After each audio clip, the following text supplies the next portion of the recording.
Hola, soy Ileana Ramírez y les invito a escuchar el siguiente episodio de la serie Let's Speak Up como parte de mi investigación en Suiza, gracias al apoyo de Prohelvetia.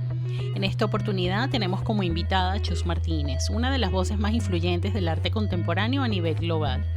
Curadora, escritora, con formación académica en Historia del Arte y Filosofía, actualmente es directora del Institute Art Gender Nature en la Academia de Arte y Diseño de Basilea, donde impulsa nuevas formas de entender el arte como un espacio crítico para pensar el presente con un enfoque interdisciplinario entre problemas de género, medio ambiente y la participación colectiva. Desde su experiencia en Suiza, Chus concibe las exposiciones como espacios mentales, abordando la democracia y la condición migrante para pensar el presente. Asimismo, conversamos sobre el rol de los estudiantes y la urgencia de sostener la imaginación y la fantasía como posibilidades de comprender los nuevos tiempos. Bueno, muy agradecida, Chus Martínez, por esta oportunidad de hacer esta entrevista, de conversar contigo en el marco de esta serie de encuentros, de conversaciones que estoy haciendo. Pero me interesa mucho tu visión, tu punto de vista como una figura clave que promueve, que propicia y que abre también estos espacios de diálogo para discutir, para ver cuáles son las fallas, qué es lo que falta, qué tanto se ha avanzado en una sociedad como Suiza, donde aparentemente en el mundo hay un paradigma, hay como un arquetipo de lo que puede ser como la evolución o la transformación, pero que tanto falta. Aquí en Basel, en la Academia de Arte y Diseño, lideras una serie de programas muy importantes y de gran responsabilidad. Entonces, bueno, quisiera empezar un poco hablando desde que asumiste este cargo, cómo ha sido ese proceso y qué fue lo primero que te encontraste. Podríamos empezar por ahí. Bueno, el instituto tiene unas raíces que no son académicas, por así decirlo. Se funda hace aproximadamente 40 años y lo fundan sobre todo un grupo de artistas que tienen mucho que ver con la performance y el vídeo. Y en aquel momento no constituía una unidad académica, sino una unidad casi autogestionada, que poco a poco se convirtió en una escuela no reglada, en una escuela reglada y hasta hoy, que es una universidad, por así decirlo. Cuando yo llego hace casi 11 años, lo que me encuentro es con un grupo muy bien organizado, con una conciencia muy clara de artistas sobre la práctica artística, pero no necesariamente sobre las políticas de las prácticas artísticas en el sentido de género o en un sentido de género, por así decirlo. Lo organizado, las jerarquías de poder, las formas de organizarse, eso estaba como muy claro, cómo tenían que hacerlo para, de algún modo, desafiar situaciones mucho más jerárquicas como la alemana o como la francesa, en la que un profesor lidera una clase, donde los alumnos siguen a un solo profesor durante años, de hecho. En Suiza no funcionaba así, era una cosa mucho más democrática, mucho más dinámica, mucho más articulada en grupos, pero sí es cierto que faltaba una reflexión en profundidad y colectiva sobre el género y los géneros en general y cuál pueda ser su impacto.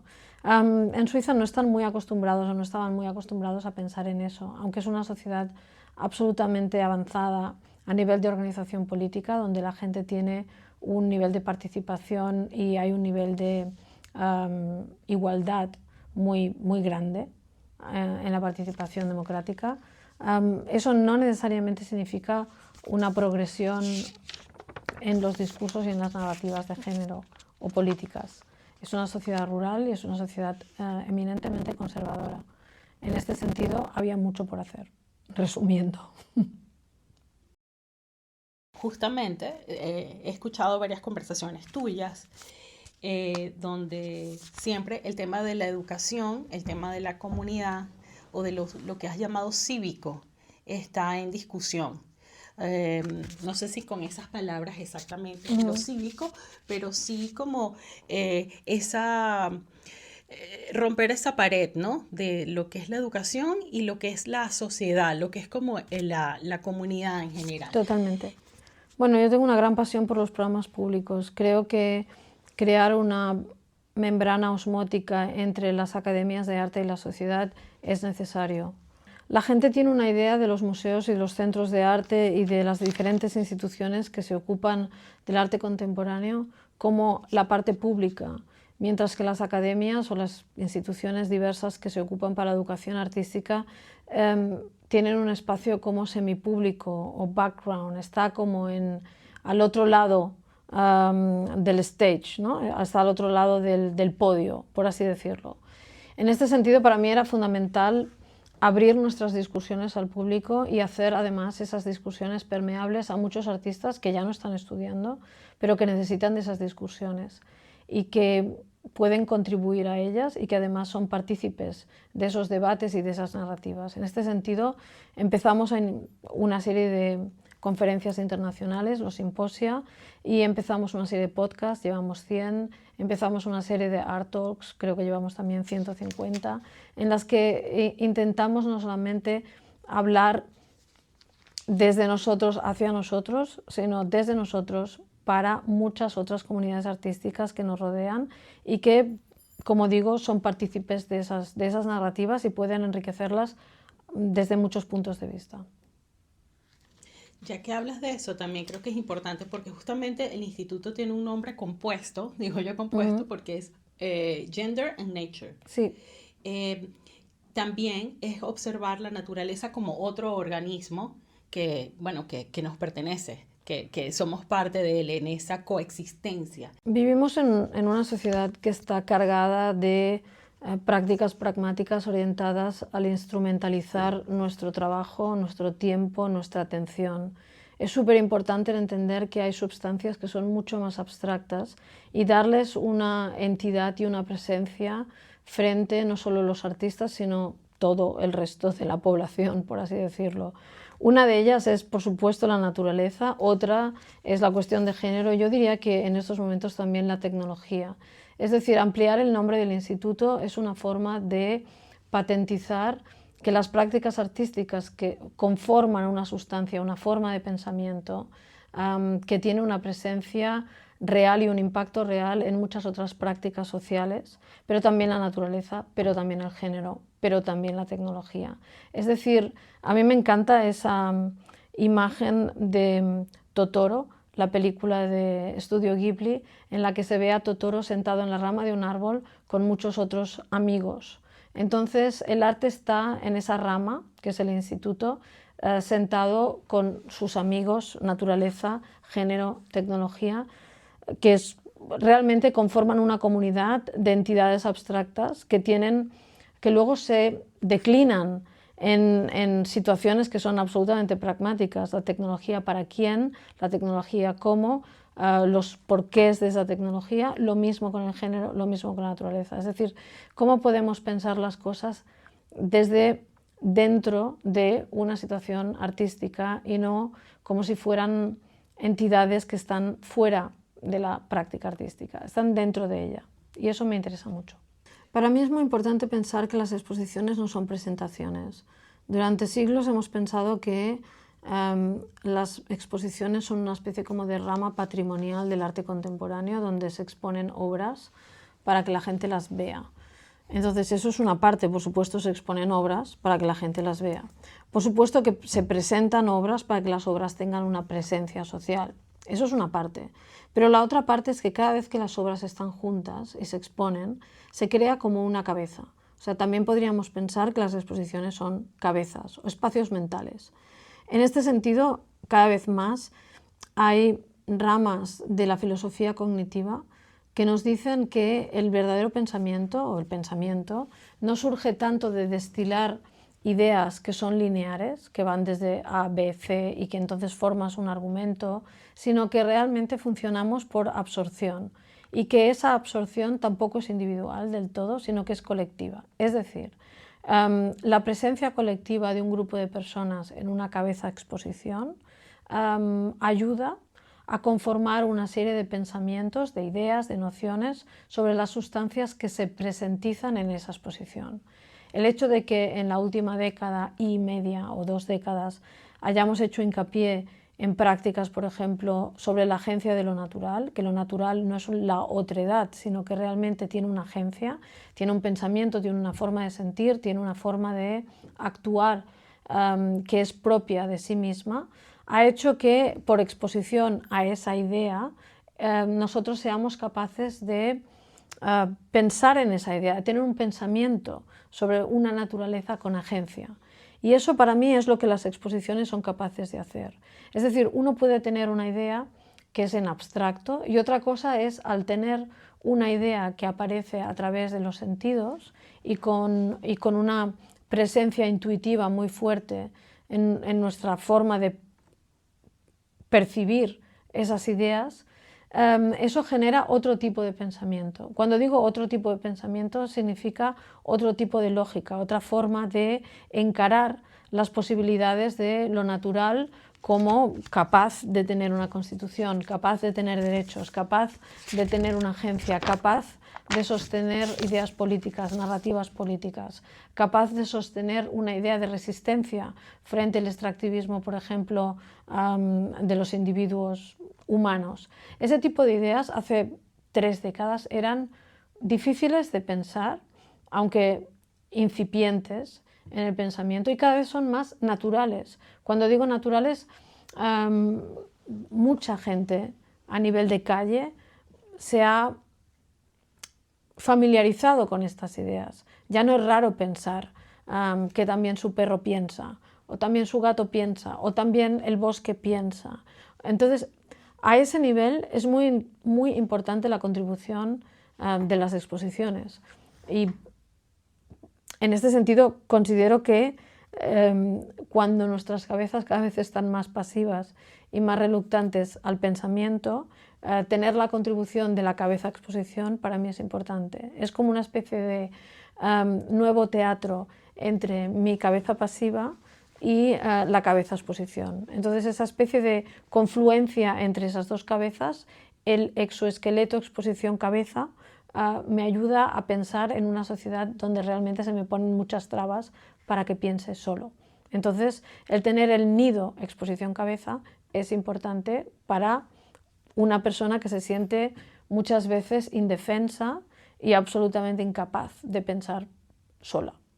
Bueno, es muy interesante lo que dices porque creo que también lo has reiterado en la exposición como ese espacio donde convergen ideas, donde es un espacio de, inclusive de, vamos a decir, el pre, que es el de trabajo de los artistas, en un mundo donde cada vez estamos más individualizados, más como aparte, más solitarios, también apoyándonos de tecnologías y que es el lugar de trabajo donde podemos confluir, donde podemos tener ese intercambio. Además, te diría que es lo que tú estás diciendo, es decir, en un momento donde la gente tiene seria resistencia a la lectura, la percepción ofrece una alternativa maravillosa a la no lectura, ¿no? La comprensión de ideas complejas por absorción, por así decirlo.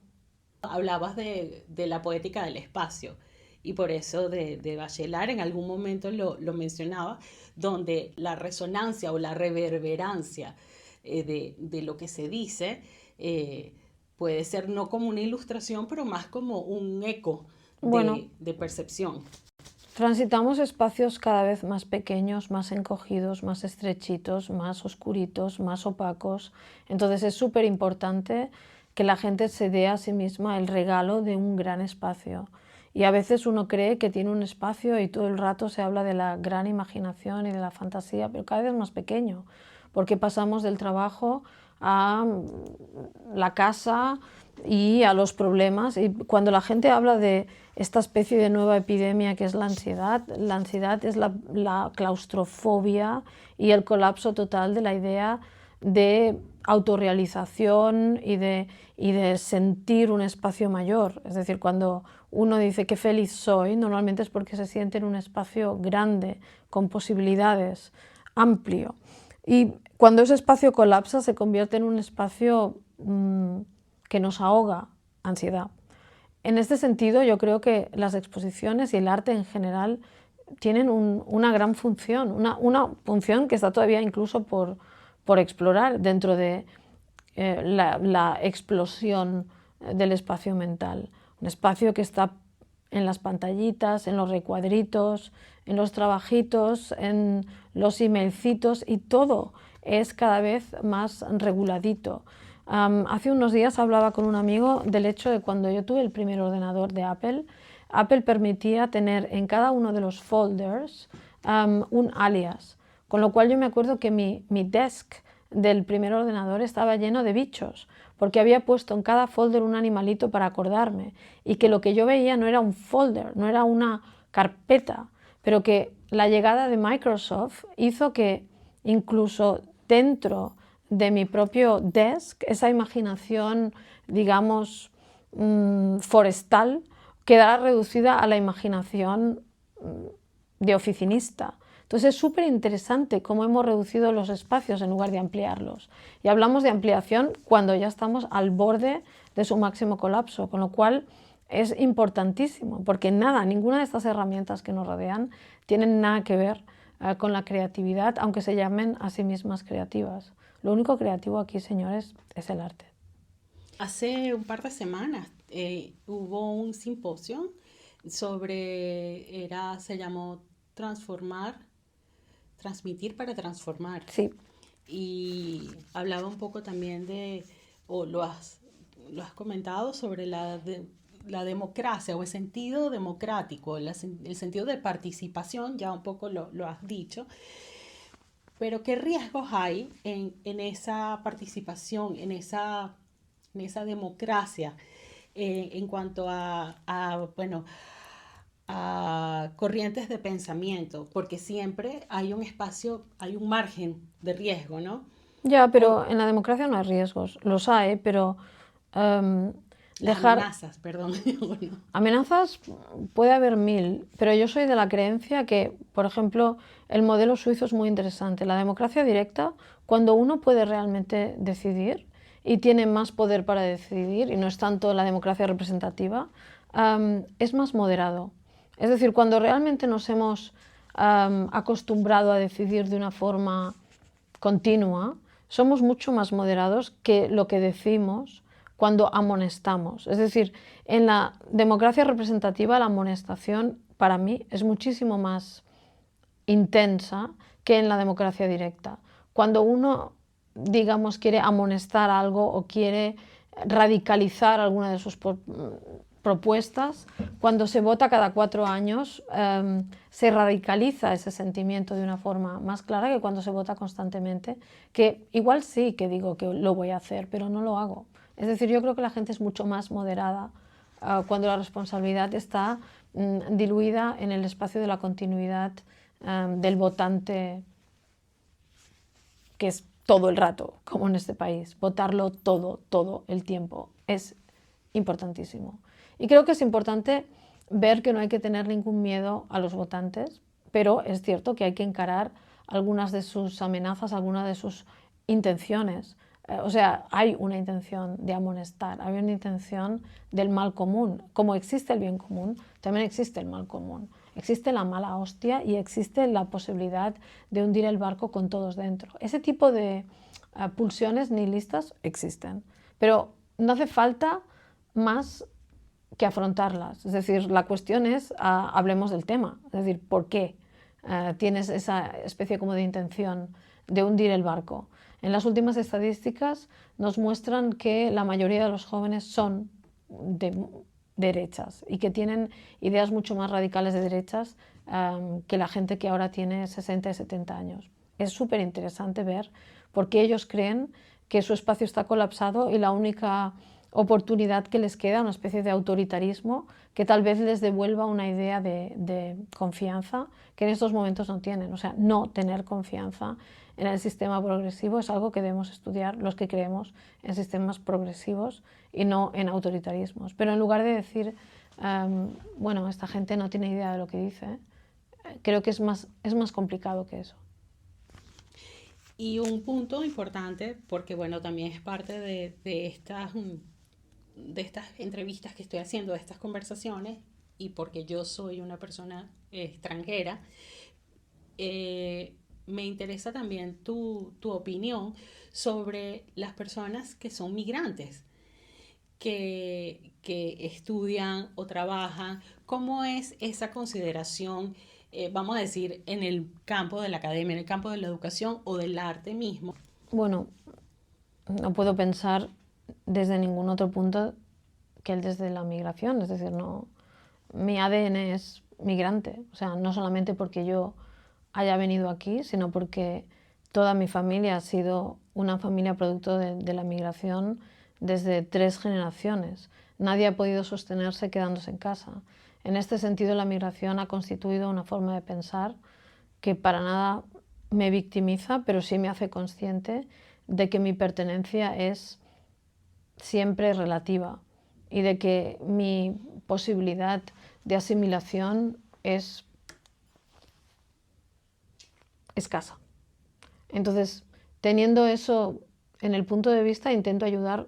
La única cosa que puedo hacer es ayudar a los demás a entender que esa condición es muy difícil, que es una condición que está en muchos lugares a un mismo tiempo y que eso significa que nada se puede dar por sentado, que nunca uno tiene la misma seguridad que tienen otros, que hablan desde un adentro que no tenemos. Siempre estamos dentro y fuera, y ese dentro es dentro de qué, fuera de qué, porque son múltiples, se multiplica, es muy complejo. En mi caso, no solamente es la migración a Suiza, sino el movimiento interno de mis padres dentro de España como migrantes, de mis abuelos, de mis tatarabuelos, de mis bisabuelos, todo el mundo. Y eso lo tengo muy en cuenta a la hora de hablar con muchos otros migrantes que son artistas y que son estudiantes en esta escuela. Entonces, el debate al menos y afrontarlo desde una apertura es importante. Soluciones no tengo, pero bueno, capacidad de hablar de ello sí. Cuentas con... ¿Tienes material? Sí, tengo material, pero no tengo soluciones. No sé si existen, no creo. Tal vez no. Tal vez es un debate, es una conversación. Bueno, es también el aceptar que somos un poco, en España decimos un perro verde, es decir, siempre estás a mitad de la escalera, que diría la rana Kermit en Barrio Sésamo. Entonces, estás todo el día a mitad de la escalera, ni arriba ni abajo. Entonces, no lo veo como nada negativo, pero desde luego no puedo asumir ni mi catalanidad, ni mi españolidad, ni mi suicidad, ni mi alemanidad, ni mi americanidad, ni en ninguna de las sociedades en las que he vivido durante mucho tiempo puedo asumirlas como propias, ni ellos me asumen a mí como propio, así que asumo que mucha gente tiene una situación parecida y que es una situación que algunos viven con un inmenso dolor, cosa que comprendo, y otros la vivimos con una especie de sentido de la nube o de la flotación continua, que bueno, es una perspectiva. Cada individuo lo vive de un modo distinto, pero desde luego es una situación que afecta a muchísimos individuos, a millones, y que hay que hablarla.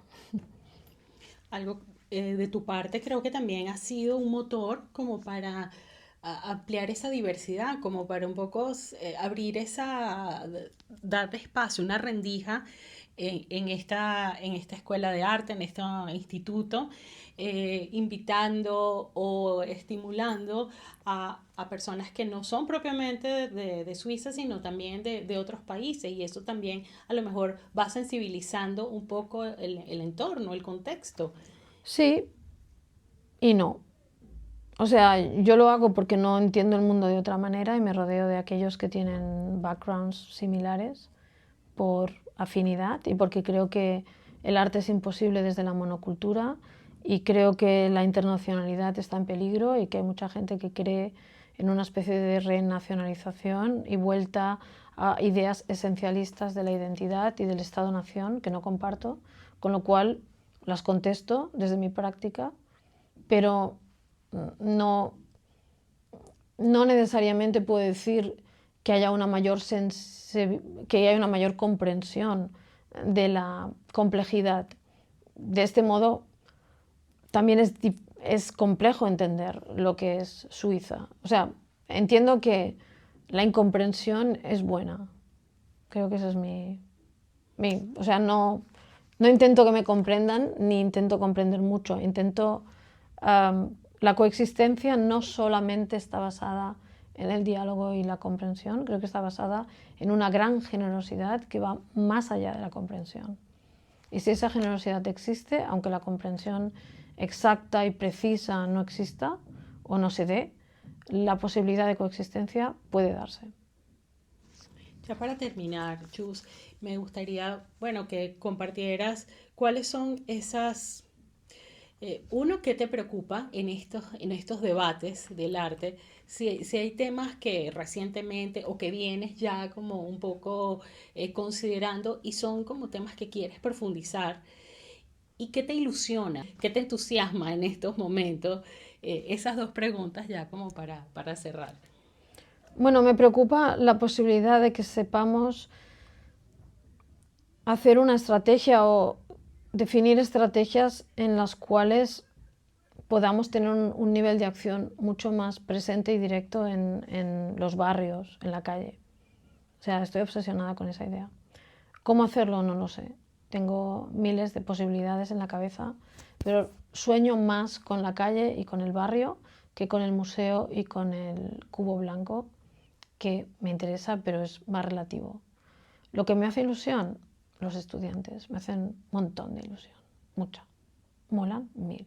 Estar con la gente joven mola. Es guay. Me encantan sus problemas, sus cuestiones, sus preguntas, sus vidas, lo que les preocupa. Me encanta. Aprendo y es realmente un privilegio estar con gente más joven. Me gusta mucho. Por algo, bueno, también tienes tu oficina enfrente de los talleres de Sí, artistas. sí, me encanta, es que me encanta. Estás en un contacto inmediato y Sí, directo. debo decir que a veces voy a eventos en el museo y veo a la sociedad como adulta y dan un poquito de miedo a los adultos. La gente está muy metida en ese papel de adulto y eso da un poquito de miedo, me da miedo. Considero que tener o mantener una cierta mente infantil y joven es importante, independiente de la edad. Esto no tiene nada que ver con la edad, pero que esta especie de imposición social de la adultez es un rollo. Puede ser complejo. Tendría que ver con también, eh, sé que es el final, pero con estas imágenes también que planteas, desde el pulpo u otros personajes híbridos como fantasiosos. Sí, Don, me gusta la fantasía, me encanta sí, preséntalo. lo infantil. O sea, considero que realmente nos faltan más de esto y menos de esto. O sea, no sé cómo decirlo, pero creo que hay un gran filtro que nos impide jugar, tener un sentido más fresco, un sentido del humor, o sea, todo lo que lleve a una experimentación fácil sería importante. O sea, estamos llenos de filtros y todo el rato es la imposición de lo que no se puede hacer, de la norma. O sea, vivimos una sociedad ultranormativa. A veces para muy bien queremos corregir muy malas prácticas, pero igual es muy coercitivo el sistema que estamos imponiendo y esa coerción es difícil de sostener. O sea, es muy difícil vivir tan aplastadito por las buenas prácticas. Algunas prácticas podrían ser un poquito más graciosas e incluso gamberras. Muchísimas gracias. A ti. Les invito a seguir la serie para descubrir otras voces y miradas que, como esta, cuestionan la forma en que vivimos, estudiamos y pensamos el arte en la actualidad. Recuerden que pueden oír los episodios del podcast en la plataforma de su preferencia y en nuestra web tráficovisual.com. Hasta una próxima entrega.